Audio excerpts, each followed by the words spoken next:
¿Qué tal, amigos de Contracara? ¿Cómo están? ¿Qué tal, Francesco? Todo bien, Manuel. ¿Tú cómo estás? Bien, bien, pero bastante atento a lo que se va a venir esta semana, Sí. ¿no? Este próximo domingo ya son las elecciones en nuestro país y hemos tenido una diversidad de debates, ¿no? Donde, bueno, los peruanos hemos tenido la posibilidad de poder presenciar y escuchar las alternativas, ¿no? De los distintos candidatos. Algunas alternativas muy concretas, otras muy abstractas, Así otras es. que responden a lugares comunes, pero en fin, es lo que tenemos. Es lo que hay. Sí. Una frase que me pone nervioso. Es No te lo que pongas hay. nervioso, pero es lo que hay, ¿no? Mucha fragmentación, una oferta que iremos comentando más adelante con nuestro invitado. Heterogénea, un poco pobre, populista, hay de todo. Ujú. Sí, el populismo siempre está presente en estos periodos, ¿no? de elecciones, pero vamos a analizar básicamente cuáles son, en todo caso, las grandes necesidades del país, independientemente de lo que muchos de los candidatos propongan, ¿no? Claro. Que a veces está alejado un poco de la realidad. Independientemente de las elecciones, el cómo Sí, estamos. exacto, ¿no? Y lo que se debería asumir, gane quien gane, como una urgencia o urgencias para nuestro país. Porque hay varios asuntos que son, digamos, de una atención inmediata, ¿no? Correcto. Pero antes de pasar y presentar a nuestro invitado de hoy, el tema internacional también tiene sus urgencias, ¿no? Estamos en un contexto de tensión en el Medio Oriente. El presidente Donald Trump, que había amenazado con destruir toda una civilización, Así es. entiéndase Irán, ha pospuesto hasta el momento, ¿no? Este ataque por intermediación de Pakistán, ¿no? Sí, porque efectivamente se estaría dando detrás de las bambalinas esta negociación de Irán, posiblemente también de otros países del Golfo. Persigo, vamos a ver si efectivamente será así, porque lo que caracteriza esta grave crisis internacional es la incertidumbre. Efectivamente, ya anteriormente Trump, recordarán, cuando atacó las plantas de desarrollo del nuclear en Irán el año pasado, siguiendo Israel en la guerra de los, recordarás, Manuel, los 12 días, me ha dicho, anunció antes que no iba a atacar, al día siguiente hizo atacar. Sí. Dio la orden. Entonces hay que tener mucho cuidado, no necesariamente... Es muy incierto. Sí, no necesariamente Trump va a ser coherente, lo ha dicho en varias ocasiones, el mismo secretario de guerra, que sería el secretario de defensa, ¿no? Exit, Estados Unidos no va a adelantar y hacer público efectivamente cuál va a ser su estrategia. Un poco de confusión es parte, supuestamente, del juego, de la ¿no? estrategia, correcto. Del juego por cómo lo quieren jugar. Entonces, cuidado, hay que tomar con las pinzas lo que ha dicho el mandatario. Bien, ahora con el estrecho de Hormuz, para terminar con nuestro análisis internacional, también se ha convertido, ¿no?, en primeras planas de los medios, ¿no? Por supuesto. Ahora, este asunto del veto de Rusia y China, ¿para ti qué significa? Bueno, el tema es esto. Se quería aprobar una resolución en el Consejo de Seguridad de la ONU que era bastante tibia porque no había referencia a la autorización de uso de la fuerza y nada, pero hubo efectivamente el veto cruzado.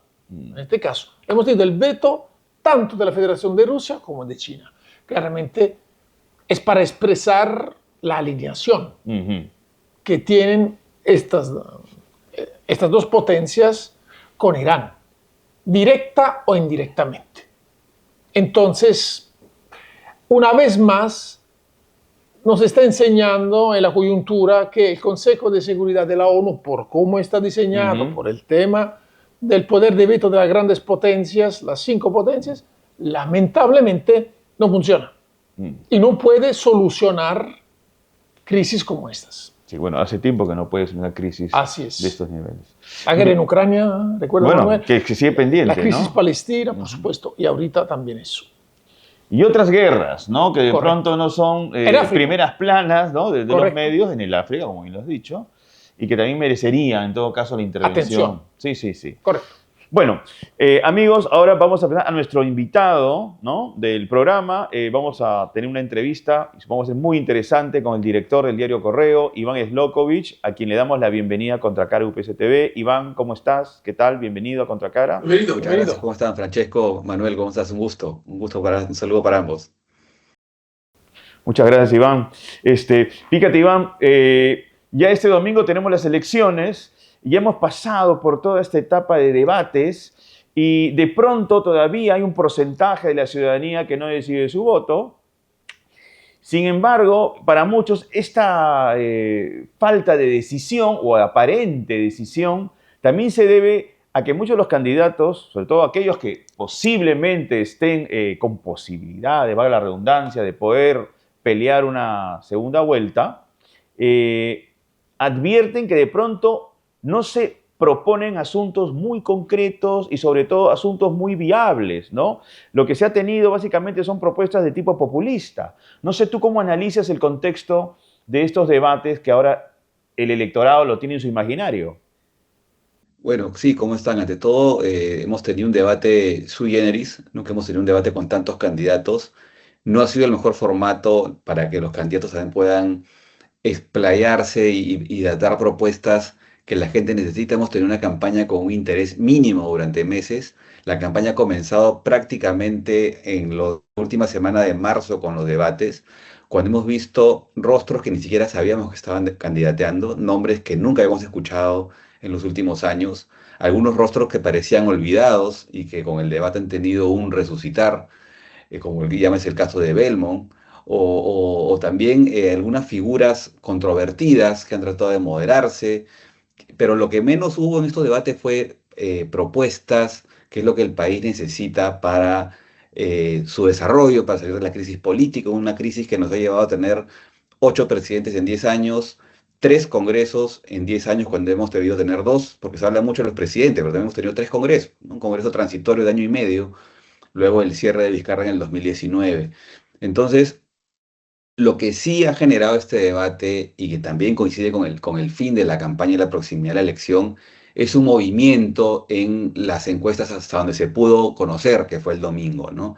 Eso ha sido innegable, que ha habido gente que ha venido de muy atrás o gente que estaba permanentemente arriba y ha comenzado a caer. Entonces, al final, en el corte, el día domingo 5, hemos tenido tendencias de los más desordenadas, que en este momento que hay un silencio absurdo de difusión de encuestas, es casi imposible predecir quiénes pasan a la segunda vuelta, porque hasta lo que pudimos ver, y según las tendencias, los que estaban arriba comenzaban a caer y los que estaban abajo comenzaban a subir. Ahora, no sabemos si esas tendencias se han mantenido. De haberse mantenido, lo que vamos a ver el domingo es algo totalmente diferente a lo que pudimos ver hasta el domingo, ¿no? Entonces, hay mucho también, aparte de las propuestas que debería ser lo importante, hay mucho voto emotivo, mucho voto juvenil, mucho voto no llevado por la razón, por las propuestas, sino por el calor de la campaña, el voto vacilón, el voto de protesta también. Antes tuvimos, según la última encuesta, veíamos que antes tuvimos como un voto de protesta, el voto era en favor de Castillo, ¿no? El antisistema, una pateadura al sistema. Ahora tenemos voto, lo que veíamos en la última encuesta era un cómico, era un señor que había sido alcalde hace 30 años, que fue un pésimo alcalde, un señor de 81 años que no tiene ni un plan, pero habla bonito, palabrea, con metáforas deportivas, te palmotea el hombro. Entonces los jóvenes no saben ni quién es, no saben ni que fue alcalde, no saben el tema de RBC Televisión, entonces lo ven, es un señor que dijo que era el candidato de mayor edad, es un abuelito, me cae bien, y de repente están optando por ese tipo de propuestas, que no es lo que el país necesita, sino el país necesita realmente otras cosas que van más allá del voto emotivo, del voto caliente, del voto de rechazo, del voto de protesta, ¿no? Sí, efectivamente, Iván, va a ser un proceso electoral bastante complejo, caracterizado por incertidumbre. Y además serán elecciones especiales porque regresa el bicameralismo. Y si vamos a considerar cómo la cédula electoral ha sido diseñada, ¿qué nos espera? Probablemente habrán muchos votos viciados y anulados porque los electores no saben cómo deben votar. Sí, ahí también hay que tener en cuenta en el resultado final los votos que van involuntariamente viciados que vamos a tener, ¿no? Más allá del viciado que pueda haber de la gente que tarja o daña la cédula a propósito, pero también el voto viciado involuntario por el desconocimiento de la cédula, sobre todo en la parte del Senado, que por primera vez tenemos no solamente Senado y diputados después de 30 años casi, sino una doble elección al Senado, el Senado nacional y el Senado regional. Entonces tenemos dos senadores con dos candidatos al Senado por el mismo partido con el mismo número, con el número uno, con el número dos. Entonces ahí va a haber mucha confusión. Ahí tiene que entrar mucho a tallar la capacitación primero en los miembros de mesa, que el jurado está, o la OMP está alertando que no va a pasar el 40% hasta ahora la capacitación, la asistencia de los miembros de mesa a capacitarse. Y una figura también que debería haber y que no se está viendo, que son los personeros, ¿no? Cada partido debería tiene derecho a poner un personero en cada mesa para que pelee el voto, ¿no? Para que diga, no, este voto es mío, este voto me corresponde, es válido, pero no lo vamos a ver. Entonces, eso también el personero viene de partidos debidamente organizados, que es lo que en el Perú no hay. Entonces los personeros son los militantes, activistas, que a cambio de nada, simplemente por el amor a su partido, su camiseta, su candidato, van y pasan todo el día en una de sufragios sentados hasta esperar que se abran las urnas, ¿no? Pero en el país no tenemos, por ejemplo, ¿qué personero puede tener un partido como el de Álvarez o el de Belmont? De repente lo tiene la candidata Fujimori o el candidato López Aliaga, o hasta Acuña, incluso que tiene una maquinaria más o menos armada, pero el resto de partidos son agrupaciones que si logran pasar la valla, yo no creo ni siquiera que duren cohesionados en el Congreso, que ya lo hemos visto en este último Congreso, y los que no pasen la valla estoy seguro que van a desaparecer y nunca más los veremos, ¿no? Que lo cual también es positivo para reducir el aforo, digamos, para los próximos comicios, ¿no? Ahora, Iván, tú has tocado un tema que me parece muy interesante para poder desarrollarlo más todavía, que es el tema de los partidos políticos. Nosotros hemos conocido partidos políticos con otro tipo de constitución, es decir, que sus miembros tenían vida partidaria y por lo tanto, cuando habían contiendas electorales, se organizaban también en torno a sus personeros para poder defender los posibles votos, ¿no? De sus partidos políticos. En ese contexto tenemos, como bien lo has definido además, agrupaciones, que es algo totalmente diferente, pues muchas veces no encuentras en los miembros de estas agrupaciones una fidelidad, una lealtad, una vía partidaria. Entonces, con este escenario, ¿tú cómo vislumbras el domingo en relación a eso? O sea, de pronto muchos partidos políticos van a perder sus posibilidades por no haberse organizado bien. Sí, bueno, para empezar, el domingo, por lo ajustado que está el corte de encuestas que tuvimos el domingo, puede pasar cualquier cosa. El flash informativo que van a emitir dos empresas encuestadoras que son Ipsos con Latina y Datum con América, es muy posible que esté dentro del margen de error el resultado que arrojen, ¿no? Y Ujú. también viene el conteo, luego viene el conteo rápido, pero el boca de urna primero, luego el conteo rápido, pero va a ser muy difícil evitar los reclamos de quien quede raspando al segundo para pasar a segunda vuelta, que es lo que están disputando ahora. Entonces puede haber muchos reclamos, gritos de fraude, de que me robaron la elección. Como hablábamos, no hay personeros. El mismo conteo de las actas, de las cédulas de los sufragios, va a ser complejo también por la falta de capacitación de los miembros de mesa. Muchos miembros de mesa van a ser espontáneos, agarrados de la cola, ya siéntate acá con el miembro de las Fuerzas Armadas, y el tipo no sabe cómo es el escrutinio, cuáles son las dificultades. Entonces, puede haber mucha dificultad en eso. Es un escenario el domingo por lo apretado del voto, cómo están yendo. Podría pasar, como digo, puede haber reclamos, y en un país con democracia débil es muy nocivo, ¿no? Que digan, no, ese gobierno es fraudulento, me robaron la elección. Es lo que hemos tenido en la elección anterior, en la segunda vuelta, ¿no? Es un país, a veces, como lo que a veces se dice, ¿no? Que el voto no sea obligatorio, que voten los que quieren, pero ¿qué pasa si un presidente es elegido solamente con el 20% de los votos de los peruanos? Ese presidente al año se lo va a querer tumbar porque no, a veces no representa a nadie, solo lo eligió el 20%, ¿no? Entonces, estamos en una democracia todavía que está adolescente, y por eso se presentan ese tipo de situaciones que me atrevería a decir que se va a presentar el domingo en el pase a la segunda vuelta, ¿no? Ajá.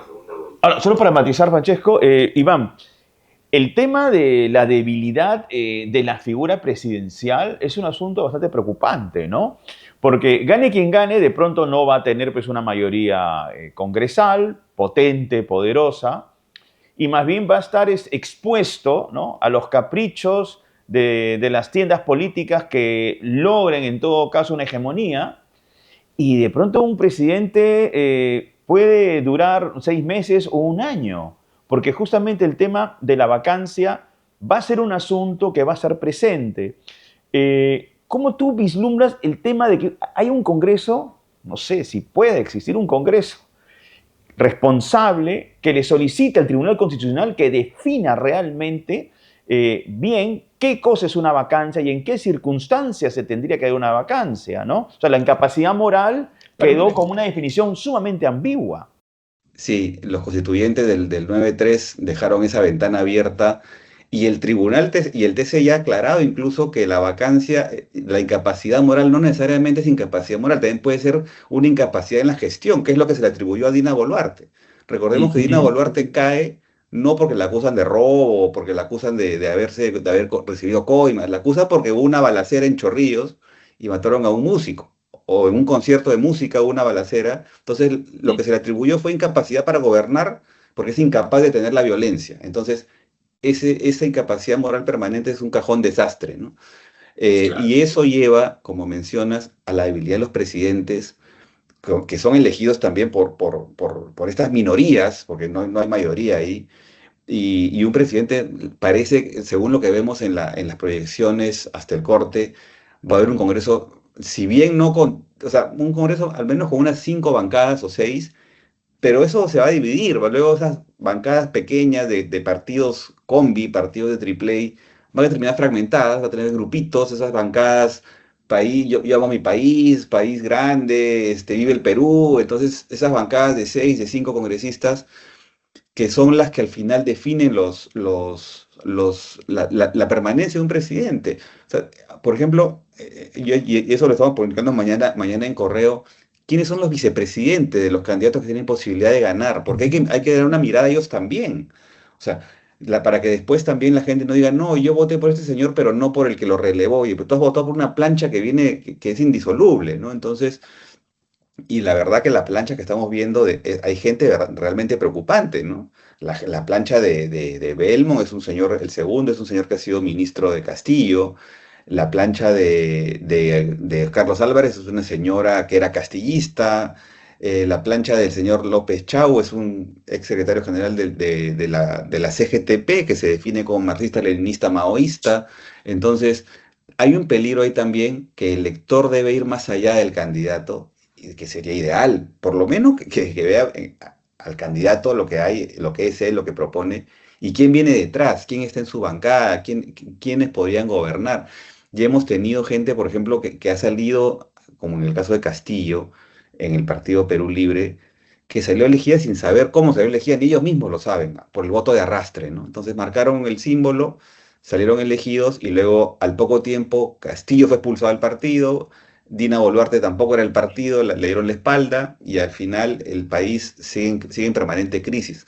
Lamentablemente, ojalá que el Senado pueda tener un rol más en teoría el Senado es la cámara reflexiva, la cámara el Senado viene de seniles, la gente más capaz, más pensante, pero por lo que vemos de candidatos, vamos a tener otorongo solo que de 35 para arriba, ¿no? Que es lo que pide la ley, es la única diferencia que pide la ley para ser senador, ¿no?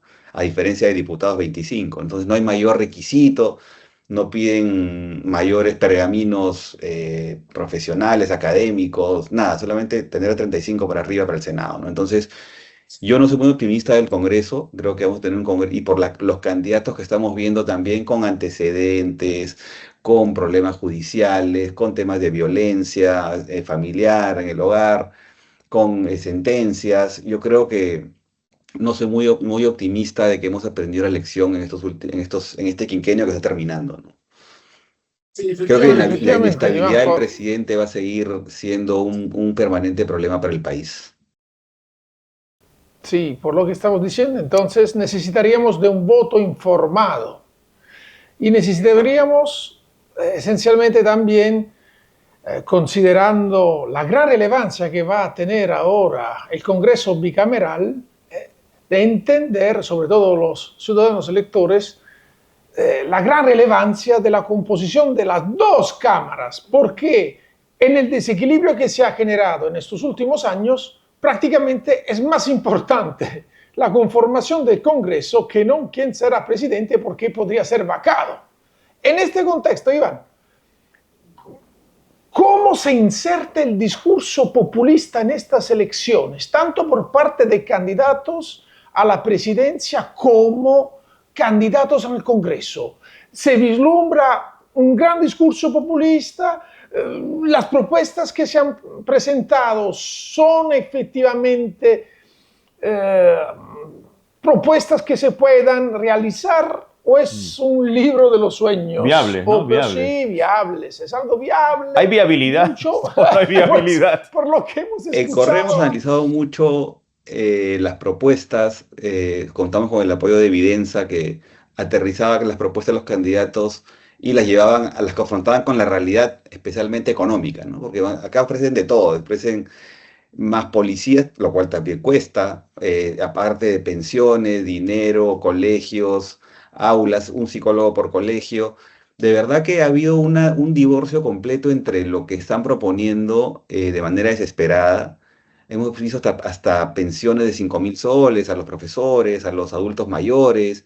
¿De dónde va a salir eso, no? Entonces, hemos visto propuestas que, de ser aterrizadas en la realidad, implicarían dedicar el 80% del presupuesto nacional solo para esa propuesta, ¿no? Entonces, hay un divorcio total de lo que están ofreciendo, y lamentablemente, una vez que ganan estos candidatos, porque han incurrido todos en ese tipo de propuestas, aterrizan en el Palacio de Gobierno, ven cómo es la realidad, una cosa es con guitarra, otra con cajón, y ahí viene el descontento, pues. Ese señor dijo que iba a dar pensiones, no las está dando porque simplemente no se puede, es imposible.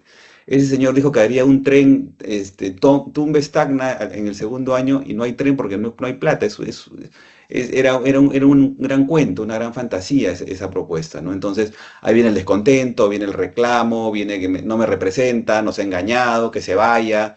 Ahí aparecen también el populismo de dentro del Congreso, ya lo vacamos por mentiroso.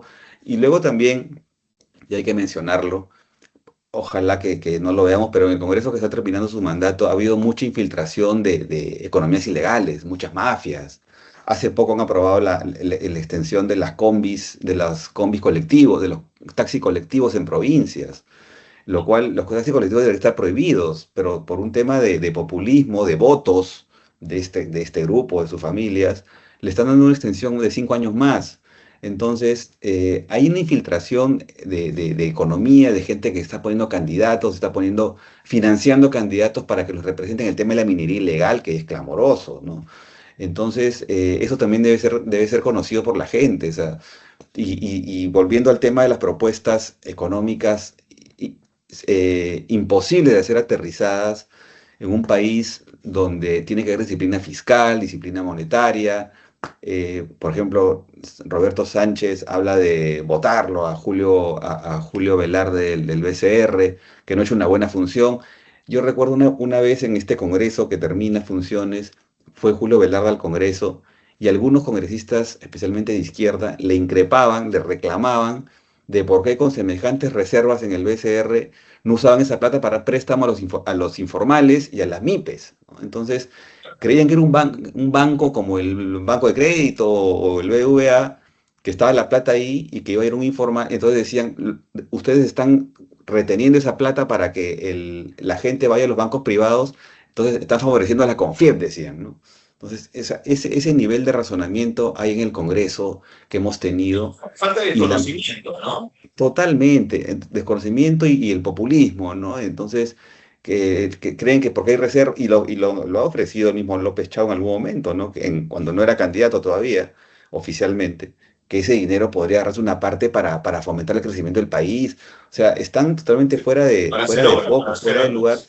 Pero el problema es que cuando no cumplen con eso, viene la frustración, viene el malestar, la calle se calienta, nos han engañado, mentiroso, seguro que está robando, y otra vez entramos a un círculo que tiene su origen en este tipo de campañas clientelistas, el caso de Luna, el caso de Acuña, que ofrecen de todo, y luego al momento de confrontar sus propuestas con la realidad del fisco, de la caja, se genera este descontento y nuevamente vienen los problemas, ¿no? Y aparecen los congresistas iluminados que quieren dar leyes para hacer cumplir eso que se ofreció desde la oposición, obviamente, y entramos en un círculo de descontento, ¿no?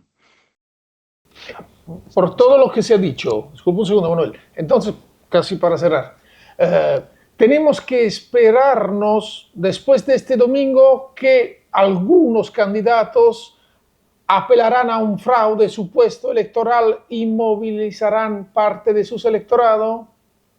¿Es algo probable? Y yo no creo que movilicen en el término exacto del término de salir a las calles, porque ni siquiera son partidos organizados, pero sí puede haber reclamos como tuvimos en el 2001 en redes, entre voceros, entre ellos. La calle ha dejado, creo que de ser un escenario de disputa política, todo se ha trasladado a las redes, pero eso también genera ruido, ¿no? Entonces, ruido afuera también, las inversiones, un país inestable, ¿qué está pasando acá? Van a elegir de repente un presidente que va a durar 6 meses, va a durar un año.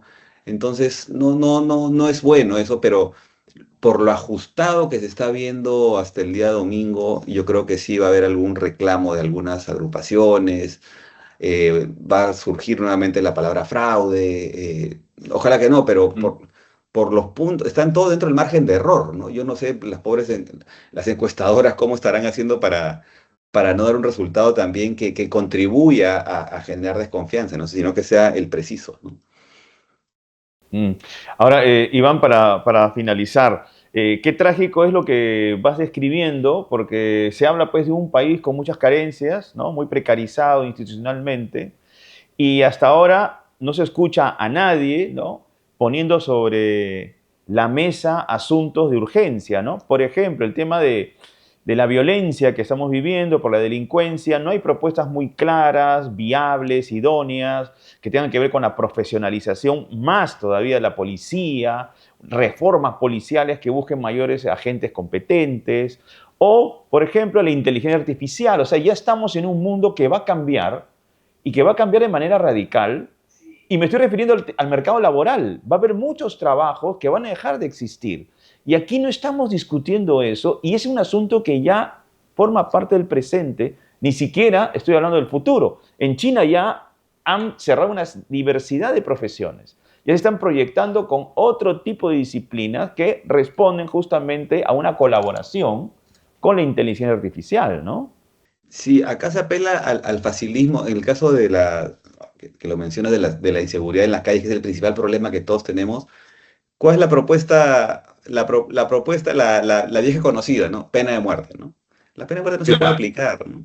Además, en un país con un sistema de justicia, con los jueces y fiscales que tenemos, ¿quién se va a atrever a dar una sentencia de muerte, ¿no? Entonces, por ejemplo, la propuesta de Carlos Álvarez, creo que no he escuchado otra que no sea pena de muerte, paredón hasta para los corruptos quiere poner pena de muerte, ¿no? Entonces, eso no se puede aplicar. Y bueno, si ese señor gana y no lo puede aplicar, vendrá también la frustración, ¿no? Pero tampoco y como lo mencionas, Manuel, no hay mayores propuestas en cuanto a tecnología, a facilidades o al fomento del uso de estas tecnologías para afrontar diversos problemas, ¿no? Por ejemplo, ver esas colas para sacar un DNI, ¿no? ¿En qué época estamos, ¿no? Aquí cerca tengo una oficina de RENIEC.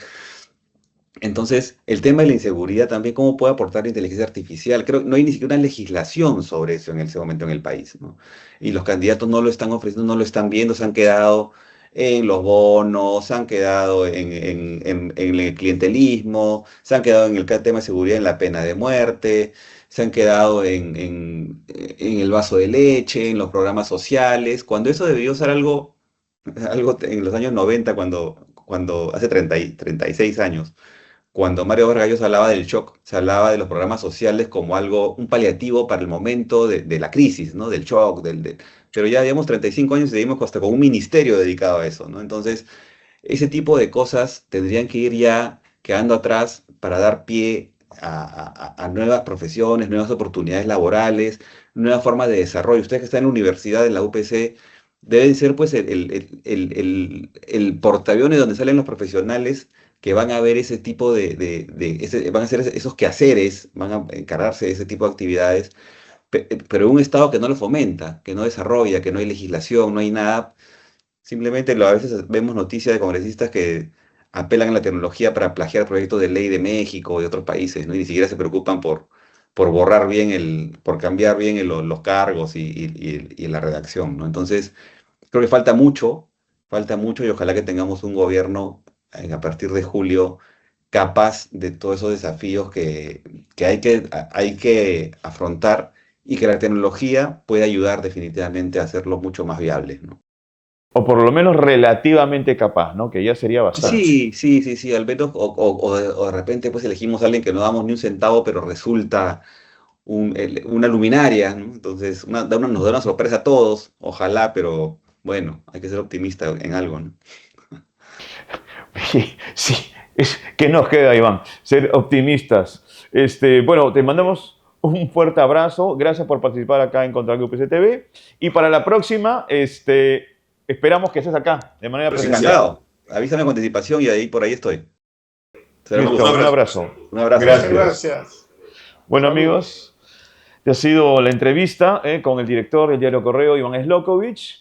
Así que nosotros nos reencontramos la próxima semana ya con nombres precisos, ¿no? Sobre quiénes van a ser los que van a ir a la segunda vuelta. Por supuesto. Así que, bueno, eso es lo que nos espera. Muchas gracias. Muchas gracias. Cuídense. Hasta luego. Nos vemos.